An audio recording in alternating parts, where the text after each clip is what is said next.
Sir చూడండి sir ఎంత తీవ్రంగా ఉందో చూడండి సార్.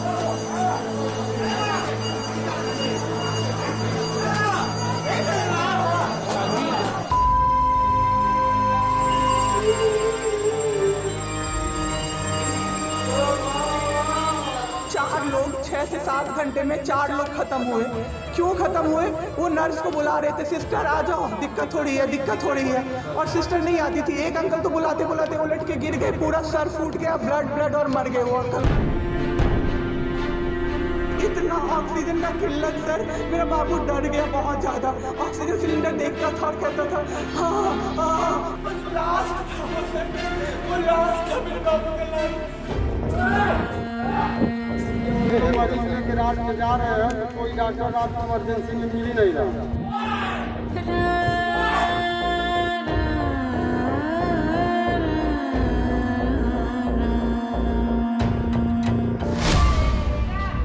मातमों के दौर में जिंदगी का ठौर का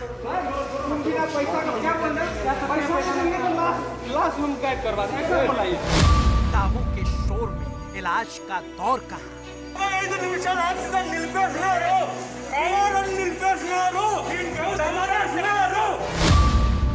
आंकड़ों के तोड़ में मौत का जोड़ कहाँ.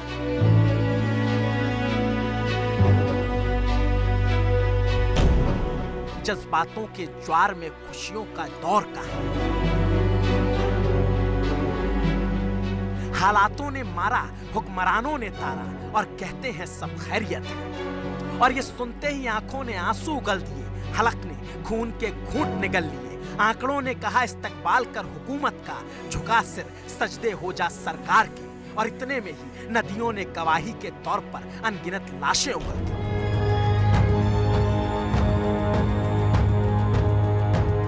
और कह दिया लो देख लो जिंदगी के बाद का तमाशा. लो देख लो मौत के बाद जन्नत के ख्वाब का खुलासा.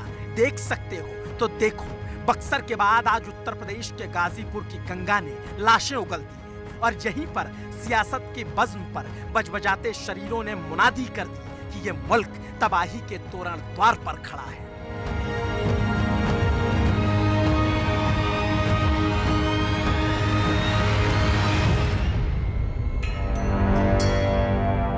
नदी है खून से रंगी, लाशों का सफीना है. जहन में खौफ सा मंजर, माथे पर पसीना है. और ऐसी स्थिति में कंठ कांपते हैं व्यथा बताते बताते. जहन कौनते हैं तस्वीर दिखाते हुए, लाशें गिनाते हुए, मौत का मंजर सुनाते हुए.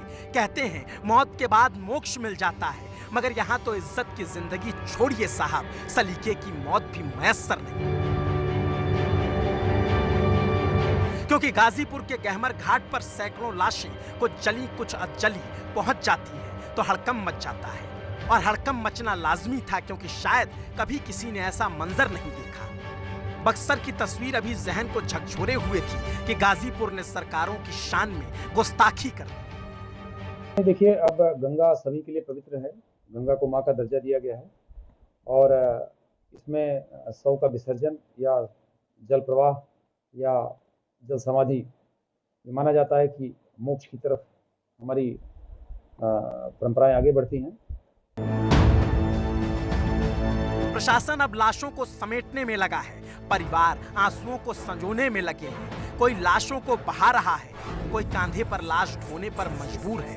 यह उत्तर प्रदेश की सीएम सिटी गोरखपुर की तस्वीर है. भाई को लादे भाई सबसे बड़े सरकारी अस्पताल भागता है. स्ट्रेचर ना मिला तो कंधे पर लादता है, मगर उसकी सांसें उखड़ने से नहीं रोक पाता. यही सरकार का सिस्टम है. और ऐसी भीषण स्थिति के बावजूद देश के बड़े सियासतदान चिट्ठियों के चौराहे पर खड़े होकर एक दूसरे से सियासी पटका पटकी कर रहे हैं. हम लोगों ने देखा पिछले दिनों में शवदाह केंद्रों पे लंबी लंबी कतारें, फुटपाथों पर जलती लाशें, अस्पतालों के आगे गाड़ियों में बैठे दम तोड़ते मरीज ऑक्सीजन ना मिलने पर, साइकिलों पर ले जाते शव. लड़के की उम्र हो गई, दुल्हन ढूंढो दुल्हन ढूंढो.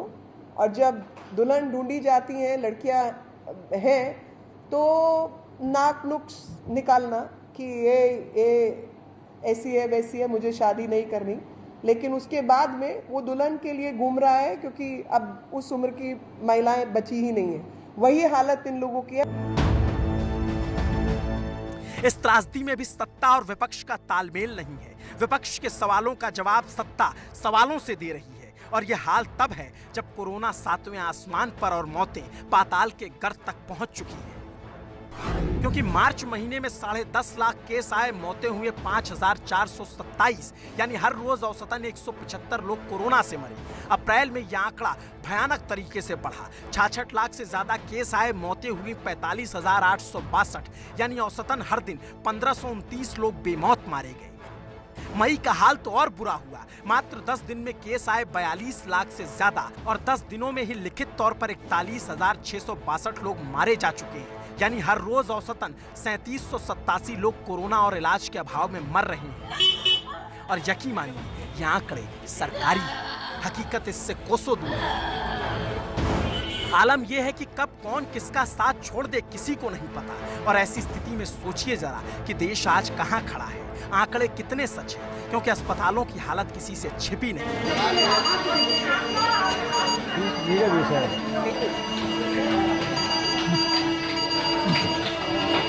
आईसीयू वार्ड में टू टू करती आवाज कब किसकी शांत हो जाए कह नहीं सकते। ये वो हिंदुस्तान है जहां के हुक्मरान बातें ऐसी करते हैं कि उन्हें सत्ता मिल जाए तो आसमान में धान बो देंगे, मगर सत्य वचन तो यही है कि पिछले 1 महीने से ज्यादा होने के बावजूद कोरोना रूपी त्रासदी को झेलते झेलते आज भी ऑक्सीजन के अभाव में होती मौतें ही हिंदुस्तान का सच है।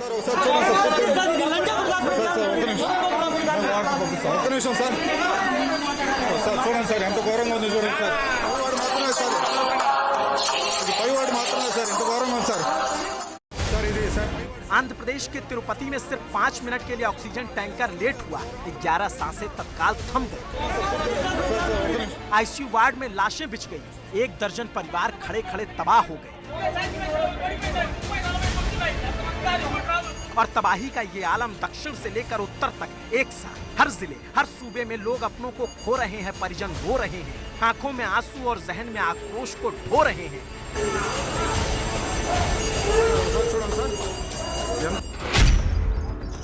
उत्तर प्रदेश का बागपत भी इससे अछूता नहीं है। बागपत के खेड़का में अपनी मां को खो चुके एक बेटे की व्यथा और ये चीखने चिल्लाने को मजबूर इसलिए हुए क्योंकि गांव में इलाज नाम की चीज नहीं। गांव में सर्दी खांसी बुखार रूपी कोरोना लाइलाज हो चला है। पूरी रात सोती रही, पूरे दिन सोती रही, ना खाना टाइम पे मिल रहा, ना बहुत लापरवाही हो रही है।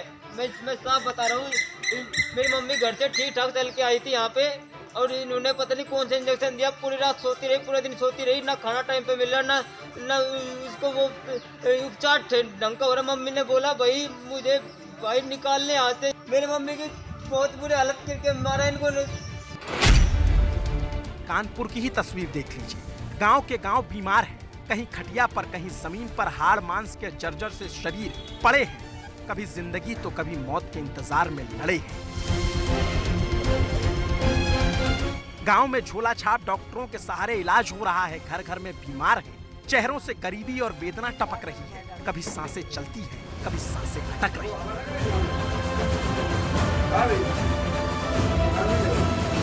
और हालात कैसे हैं ये खुद गांव वालों से सुन लीजिए, हम क्या बताएं।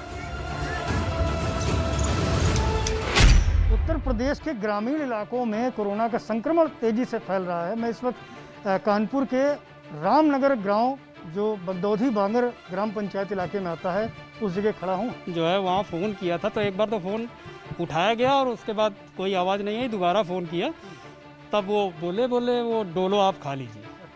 और उसके बाद जब हम पॉजिटिव हुए तो जो है उसके बाद हम होम क्वारंटाइन हुए, क्योंकि हमें शुगर था तो शुगर मेरी बढ़ गई, उसकी वजह से लंग्स में इन्फेक्शन हो गया। लेकिन गवर्नमेंट का कोई जो है उसमें रोल नहीं, ना सैनिटाइजेशन हुआ ना कुछ हुआ, सिंगल फ़ोन आज दिन तक नहीं आया। स्थिति हमारे गांव की जितनी खराब है, हमारे गांव में कम से कम 20 आदमी तो मर चुका है यहाँ, 20 आदमी। मेरे चाचा जी स्वयं गुजर गए, समझे। और मेरा चचेरा भाई अब भी रामा में एडमिट है, आज 14वां-13वां दिन है उसका, और कोई सुविधा गवर्नमेंट की तरफ से तो कोई है ही नहीं। यहाँ कोई आया था? यहाँ नहीं, यहाँ पे 2 बार लोग आए, दोनों बार 20-20 लोगों की टेस्टिंग हुई। लेकिन जब गांव की आबादी करीब 5000 है तो 5000 की आबादी में 2 बार आके 20-20 की टेस्टिंग मेरे हिसाब से बिल्कुल सफिशिएंट नहीं है। अभी तो हर घर में एक दो लोग पॉजिटिव निकलते हैं। सरकार कहती है गांव में जांच चल रही है और कानपुर के रामनगर गांव के लोग कहते हैं सरकार झूठ बोल रही है। खटिया पर पड़े ये बाबू, सांसों के लिए लड़ती है अम्मा, ये जवान, ये बच्चे सब कह रहे हैं सरकार जो कहती है वो होता नहीं, सरकार जो कहती है वो करती नहीं। खटिया पर ड्रिप लगी है और स्वास्थ्य व्यवस्थाएं झोला छाप डॉक्टरों के अंटे में पड़ी। चौबेपुर ब्लॉक का बैदानी गांव है और यहाँ रहने वाले अग्नोत्री परिवार में कई लोगों को कोरोना का संक्रमण हुआ है। सामने जो शख्स खड़े हैं वो भी कोरोना संक्रमित हैं। हम उनसे दूर से बात करके और समझेंगे कि आखिरकार किस तरह की मदद उनको मिल रही है। हमें 20 तारीख को संक्रमण हुआ था। 20 अप्रैल फीवर, हाँ फीवर मुझे 15 तारीख से आ रहा था। 20 तारीख को जांच कराई थी, RT-PCR कराई थी, लेकिन वो 1 सप्ताह बाद रिपोर्ट आई। साथ में हमने एक एंटीजन भी कराया जिसमें हमारी रिपोर्ट निगेटिव आई थी, लेकिन सिम्टम्स होने की वजह से हमने अपने आप को क्वारंटीन कर लिया था। नहीं, अभी तक कोई टीम नहीं आई। हमने कई बार जांच के लिए भी कहा, रिक्वेस्ट की, 1076 पे भी कॉल की, 1800 180 59 51 पर भी कॉल की, कई नंबरों पे कॉल करके रिक्वेस्ट की कि हम और हमारे संपर्क में आए हुए लोगों की जांच की जाए, मोहल्ले की जांच की जाए, जिससे जिनको भी संक्रमण की स्थितियां हैं उनकी दूर की जाए, उनकी पता किया जाए। सैनिटाइजेशन वगैरह हुआ यहाँ पर? स्वास्थ्य विभाग से कोई आपका हालचाल लेने आया हो, जानकारी करने आया? से कोई हालचाल लेने नहीं आया, कोई सैनिटाइजेशन नहीं हुआ। पंचायत चुनाव हाल में आपके यहाँ खत्म हुए हैं, क्या लगता है पंचायत चुनाव एक बड़ी वजह है गाँवों में कोरोना संक्रमण फैलाने? संक्रमण फैलने की सबसे बड़ी वजह पंचायत चुनाव ही है। जिस तरीके से कोरोना का प्रसार हुआ है वो पंचायत चुनाव की वजह से ही हुआ है।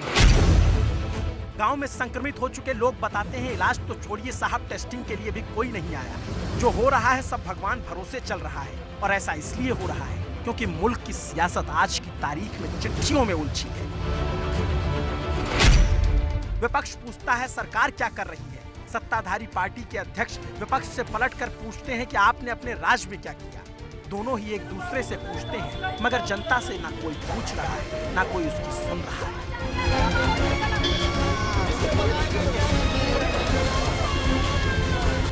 अपनों के ना होने का दर्द, सपनों के खोने का दर्द वही समझ सकता है जिसने ये व्यथा झेली हो। मगर ये सारी चीजें सियासत की समझ से परे हो चुकी हैं। पिछले दिनों कांग्रेस अध्यक्ष सोनिया गांधी ने मोदी सरकार को हालात का जिम्मेदार बताते हुए कसूरवार ठहराया और पूछा कि इस महामारी के दौरान सरकार क्या कर रही थी। तो सत्ताधारी बीजेपी के अध्यक्ष ने पलटकर 4 पन्ने की चिट्ठी लिखी और पूछा 70 सालों में आपने क्या किया। आपदा में बनते सेंट्रल विस्टा के सरकारी महलों पर सवाल हुआ तो उस पर भी जवाब दिया और लिखा।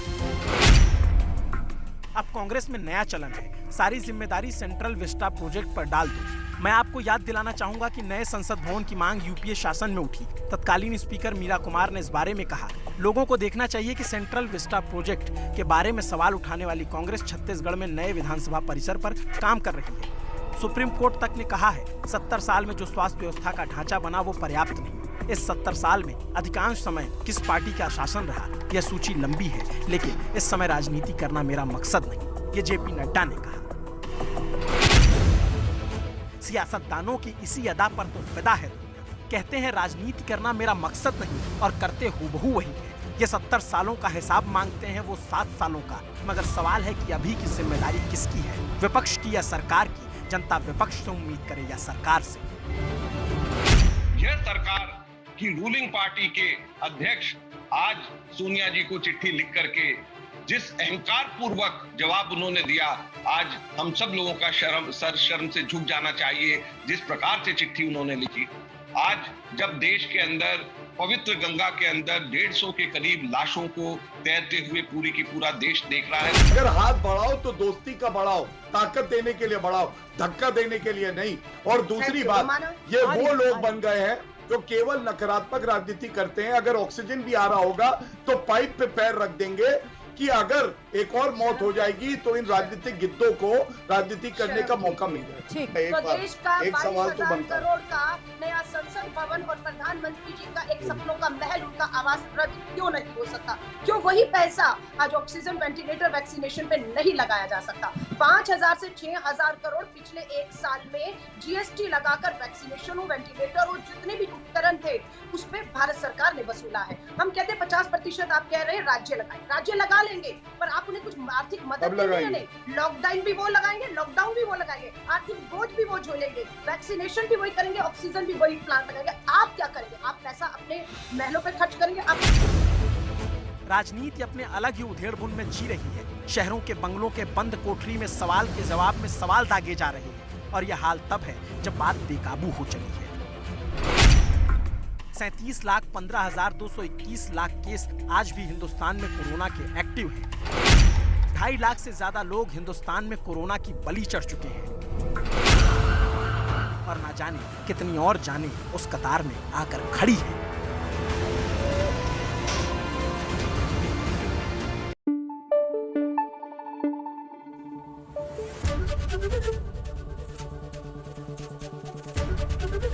एबीपी न्यूज आपको रखे आगे।